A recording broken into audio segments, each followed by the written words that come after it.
మన ఈ సైడ్కి అయితే జీవన్ రెడ్డి టైగరు. అదే అంటున్నా. మరి జీవన్ రెడ్డికి అవకాశం ఇస్తారా లేకుంటే అరవింద్కి ఇస్తారా? ఇక ఇచ్చడం అంటే ఉద్దేశం అంటే ఫస్ట్ ఏంటంటే ఇండియా లోపల ప్రధాని మళ్ళీసారి ఆయన ఉండాలన్నట్టు మా ఉద్దేశం. ఇక మరి ప్రజలు మళ్ళీసారి జీవన్ రెడ్డికి ఇస్తారు అన్నట్టు ప్రజలు అనుకుంటున్నారా? మరి ఇట్లా అట్లా అట్లా చెప్పండి. బీజేపీ వస్తే బాగుంటుంది కేంద్రంలో అని మీ అభిప్రాయం.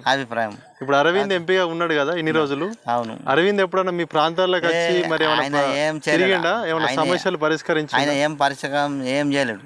మరి ఇప్పుడు మళ్ళీ ఆయన్నే గెలిపిస్తా అంటున్నారు కదా. ఇప్పుడు ఆయన ముఖం చూసి వేసుడు అన్నది విషయం కాదు. బీజేపీని చూసి ఓటేస్తారు, అరవింద్ చూసి కాదు. అరవింద్ని చూసి కాదు. ఆయన పని ఏం చేస్తాడు, ఆయన ఏం చేయడు. ఆయన ఎప్పుడన్నా ఇక్కడ గెలిస్తే ఇక్కడికి వస్తాడా? రాడు. అదే కాంగ్రెస్ అయితే జీవన్ రెడ్డి అడగచ్చు, ఎవరైనా అడగచ్చు, ఇక్కడ ఎవరైనా అడగచ్చు డైరెక్ట్ పోయి. కానీ ఓటు మాత్రం బీజేపీకి ఇవ్వాలి. ఇక అది ఎంతవరకు ఎవరిది ఎట్లున్నదో తెలియదు కానీ మీ అభిప్రాయం అయితే బీజేపీ అయితే బాగుంటుంది అక్కడ అన్నట్టు.